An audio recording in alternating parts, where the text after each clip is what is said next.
ඔන්න ඉතින් සඳුදා කොටසින් ඇස් රතු වෙන සිදුවීමක් සිද්ධ වෙන්නයි යන්නේ. නාගමාණික්කේ හොයලා දුන්නේ නැත්නම් කිඹුලන්ට කන්න දානවා කියපු චංගිස්තානයේ නායකයාට පණබයේ පරිමි නාගමාණික්කේ ගැන හොඩුවාවක් හොයන්න ආර්යමන්ට පවරනවා. මේ අතරවාරයේ තමයි ආර්යමන්ලගේ ගෙදර තව හුටපටයක් සිද්ධ වෙන්න යන්නේ. පූර්විකේ මුළු පවුලම ඝාතනය කරලා ඒත් සැකෙන් ඉන්න පරිණීත්ලගේ ගෙදර ආයමත් මාස 6කට පස්සේ පරිණීත්ගේ දුවගේ විවාහ උත්සවයක්. පරිණීත්ගේ දුව විවාහ වෙන්නේ ආර්යන්ගේ හොඳම යාළුවා වික්‍රම් එක්ක. වික්‍රම් කෝල් එක ආන්සර් කරන්නේ නැති නිසා ස්ට්‍රෙස් වෙලා ඉන්න පින්කි ළඟට එන ආර්යමන් කියනවා ඇයි ඔයා ඔච්චර ස්ට්‍රෙස් වෙලා ඉන්නේ? ඔයාගේ වික්‍රම් එයි කියලා. ඔන්න එතකොට වික්‍රම් ඇවිත් කියලා පින්කි සතුටින් පඩිපෙළ බැහැගෙන යනවා. මල් පොකුරකුත් අරගෙන කාර් එකෙන් බැහැලා ආපු වික්‍රම්ව දැකපු පින්කි හුඟක් සතුටු වෙනවා. ආර්යමන් පඩිපෙළ උඩ ඉඳන් hina වෙවි බලන් ඉන්නවා. වික්‍රම්ගේ පවුලේ අයයි පරිණීත්ලයි වික්‍රම්ව වැළඳගෙන පිළිගන්නවා. මොකද හිටගෙන බලන් ඉන්නේ කියලා වික්‍රම් ඇහුවම ආර්යමන් ඇවිත් වික්‍රම්ව වැළඳගෙන කියනවා උඹ රවුම් ගගහ ඉද්දි උඹ නැතුවම කරන් කසාදත් බැඳ කියලා. වික්‍රම් කියනවා ඔව් මන් දන්නවා.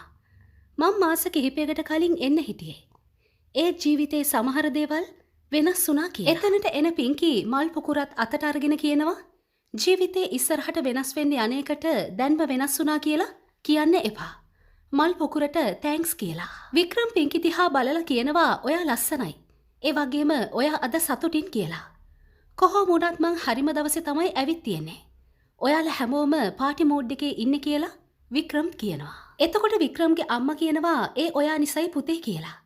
මන් නිසාද කියලා වික්‍රම් කිසි දෙයක් හිතාගන්න බැරුව අහනවා. ඔන්න එතකොටම වික්‍රම්ගේ තාත්තා රිෂාබ් හැමෝගෙම ඉස්සරහා කියනවා අද මං ඔයාලා එක්ක සුබ ආරංචියක් බෙදා ගන්නයි යන්නේ. පරිණීත්ගේ මගේ මිත්‍රත්වය අද නෑකමක් බවට පත් වෙන්නයි යන්නේ. මගේ පුතාගේ පරිණීත්ගේ දුවගේ එන්ගේජ්මන්ට් එක අද සිද්ධ වෙනවා කියලා රිෂාබ් කියනකොට හැමෝම සතුටින් අත්පොලසන් දෙද්දී වික්‍රම්ට හිතාගන්න බැරුව උඩ බිම බලනවා. වික්‍රම් අම්මා දිහා බලද්දී අම්මගේ මුහුණත් වෙනස් වෙනවා. රිෂාබ් කියනවා වික්‍රම්ගේ එන්ගේජ්මන්ට් එක අද කියලා. වික්‍රම්ට මේ කිසි දෙයක් හිතාගන්න බැරුව ඉද්දී පින්කි hina වෙලා වික්‍රම්ගෙන් අහනවා කොහොමද මේ සර්ප්‍රයිස් එකට ඔයා කැමතිද? පුදුමයටපත් වුණා නේද කියලා. හැමෝම බලන් ඉද්දී වික්‍රම් රිෂාබ් ළඟට ගිහින් අහනවා මොන එන්ගේජ්මන්ට් එකක් ගැනද ඔයා මේ කියන්නේ? මං පින්කි වෙනුවෙන් නෙවෙයි ආවේ කියලා. මේ වෙන දේවල් හිතාගන්න බැරුව ආර්යමන් කලබල වෙලා වගේ බලාගෙන ඉන්නවා. පින්කි වික්‍රම ළඟට ගිහින් කියනවා බබා රඟපාන්න එපා කියලා. පොඩ්ඩක් ඉන්නකෝ කියලා පින්කි වික්‍රම්ගේ කමිස සාක්කුවට අත දාලා පොකට් එකේ මොනවද තියෙන්නේ කියලා අහලා බොක්ස් එකක දාපු මුද්දක් එළියට අරගෙන පින්කි hina වෙලා කියනවා ආර්යමන් අයියා කිව්වා හරි.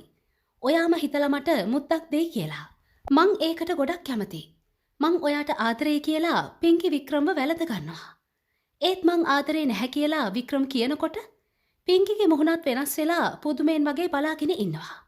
මුද්ද පෙන්නලා වික්‍රම් කියනවා මම මේ මුද්ද ගෙනාවේ මං ආදරය කරන කෙනා වෙනුවෙන් මිසක් ඔයාට නෙවෙයි කියලා. මොකද මං වෙන කෙනෙක්ට ආදරය කරනවා.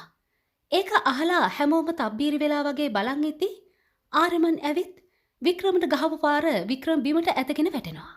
පුතාට ගහපු නිසා රිෂාබ් ආර්යමන්ගෙන් අහනවා මොකක්ද මේ නොහොබිනා හැසිරීම කියලා. ආර්යමන් කේන්තියෙන් වික්‍රම්ගෙන් අහනවා උඹ මොන විකාරයක්ද කියවන්නේ කියලා. බිම වැටිලා ඉන්න වික්‍රම්ව උස්සලා අරගෙන කොලර එකෙන් අල්ලගෙන ආර්යමන් අහනවා ඇත්ත කියපන්. උඹ මොකක්ද කියන්නේ කියලා. වික්‍රම් කියනවා මම වෙන කෙනෙක්ට ආදරය කරනවා කියලා. කේන්තියෙන් ඉන්න ආර්යමන් අහනවා එතකොට උඹ මගේ නංගිත් එක්ක මොකක්ද කළේ පාහරයෝ? ටයිම් පාස් කළාද කියලා. ආර්යමන් වික්‍රම්ට ආයෙත් වැටෙන්න පහර දෙනවා. කියපන් මේ සම්බන්ධයේ අවුරුද්දක් තිස්සේ තීන්දුව කරලා තිබුණේ. එතකොට දැන් උඹ වෙන කෙනෙක් හොයාගෙන. උඹට මෙහෙම කරන්න බැහැ කියලා ආර්යමන් ආයෙත් වික්‍රම්ට පහර දෙනවා. පරිණීතුයි බල්ජිතුයි ඇවිත් ආර්යමන්ව අල්ලගන්නවා ගහන එක නවත්තන්න කියලා. පින්කි අඩාගෙන ගිහින් අම්මටයි පම්මිටයි තුරුල් වෙනවා. වෙන දේ හිතාගන්න බැරුව එන්ගේජ්මන්ට් එකට ආපු හැමෝම පුදුමෙන් වගේ බලාගෙන ඉන්නකොට වික්‍රම් ආර්යමන් ළඟට ගිහින් කියනවා උඹට ඕන තරම් මට ගහපන්. ඒත් මං උඹට අතක් උස්සන්නේ නැහැ. කාටවත් ආදරේ පාලනය කරන්න බෑ. මං පින්කිත් එක්ක යාළුවෙක් එක්ක වගේ ආදරෙන් හිටියා. හරියට උඹ රාධිකා එක්ක හිටියා වගේ. උඹ රාධිකාට මොකද කළේ? සතියක් ඇතුළත රාධිකාට යෝජනා කරලා අඩුම තරමේ රාධිකාගේ කැමැත්තවත් අනිත් කිසිම කෙනෙක් ගැනවත් ගානක්වත් නැතුව. එතකොට ආරිමන් කියනවා වික්‍රම් පිංකි මගේ නංගි. උඹට මගේ නංගිත් එක්ක සෙල්ලම් කරන්න බෑ කියලා. එතකොට වික්‍රම් අහනවා කියපන් මම මොකද්ද කළේ? ආරිමන් උඹ වෙනුවෙන් මං පිංකිත් එක්ක අවුරුද්දක් තිස්සේ ෆෝන් එකෙන් කතා කළා. මං හිතුවා උත්සාහ කළොත් ආදරයක් ඇති වෙයි කියලා. ඒත් එහෙම උනේ නැහැ. මට පිංකි ගැන ආදරයක් ඇති වෙන්නේ නැත්නම් මං මොනව කරන්නද?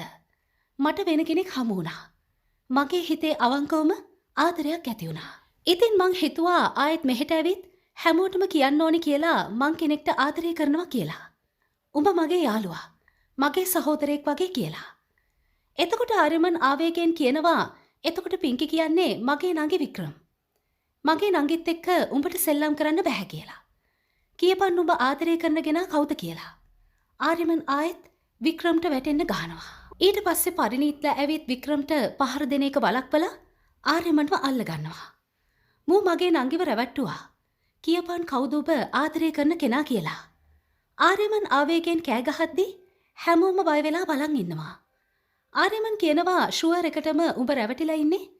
දැකපු ගමන් සල්ලිකාර කොල්ලඹ දැලේ දාගන්න කෙල්ලෙක් එක්ක වෙන්න ඇති කියලා. මේ අතරවාරේ වාහනයක ඉන්න කෙල්ලෙක් කෝල් එකක් ඇවිත් ආන්සර් කරන දර්ශනයක් අපිට පෙන්නනවා. ආයෙත් ආරිමන් කියනවා ඒකිට මගේ ඉස්සරහට එන්න කියපන්. විනාඩි දෙකින් ඒකිගේ ඇත්ත ස්වරූපය මං උඹට පෙන්නන්නම් කියලා. කියපන් කවුද සල්ලිකාර පිරිමි දැලේ දාගන්න ගෑණි කියලා. ආරිමන් කේන්තියෙන් කෑ ගහනවා. ඔන්න ඉතින් ඔය අතරවාරේ කාර් එක පදවගෙන කෙල්ලෙක් එතනට එනවා. ඇවිදගෙන එන සුරූපී කෙල්ල දිහා හැමෝම පුදුමෙන් වගේ බලන් ඉන්නකොට රවිෂ් මුමුණනවා වව් එයා නම් මාර ලස්සනයිනි කියලා. ඒ කෙල්ල වික්‍රම් ළඟට ගිහින් වික්‍රම්ට අත දීලා වික්‍රම්ව නැගිට්ටවල අහනවා ඔයා හොඳින් නේද පැටියෝ කියලා. "ඔව් බබා" කියලා වික්‍රම් කියද්දි ඒ කෙල්ල කියනවා "සෝරි මට එන්න ටිකක් පරක් වුණා" කියලා. හැමෝම පුදුමෙන් වගේ බලන් ඉද්දී කරන් අහනවා ඔයා කවුද කියලා. එතකොට වික්‍රම් කියනවා මෙයා තමයි මං ආදරය කරන කෙනා කියලා. මේ ඉන්නේ මගේ ජීවිතේ ආදරය කියලා කියද්දි පිංකි හඬා වැටෙනවා. ඇත්තටම වික්‍රම්ගේ පෙම්වතිය විදිහට මේ ඇවිත් ඉන්නේ ශ්‍රේෂ්ඨ නාගකන්‍යාව අනන්තා. අහානා කියන නමින් පෙනී සිටිමින් කාටවත් අඳුරගන්න බැරි විදිහට සුරූපී පෙනුමකින් තමයි අනන්ත ඇවිත් ඉන්නේ. හැමෝටම හයි කියලා වික්‍රම්ගේ අතින් අල්ලගෙන අනන්ත ආර්යමන් දිහා බලනකොට අනන්තට මතක් වෙනවා එදා පූර්විට පිහියෙන් ඇනලා උඩුමහලින් බිමට තල්ලු කරලා දාපු විදිහ. ආර්යමන් අනන්ත දිහා බලන් හිටියත් ආර්යමන්ට අඳුරගන්න බෑ මේ ඉන්නේ මිය ගිය පූර්විමයි කියලා. ඉතින් අනන්ත විදිහට කතාවට අලුතෙන් එකතු වුණ අහානට ඉදිරියේදී මොකක් සිද්ධ වේද? හෙට කොටසින් ඉක්මනින් හමු වෙමු.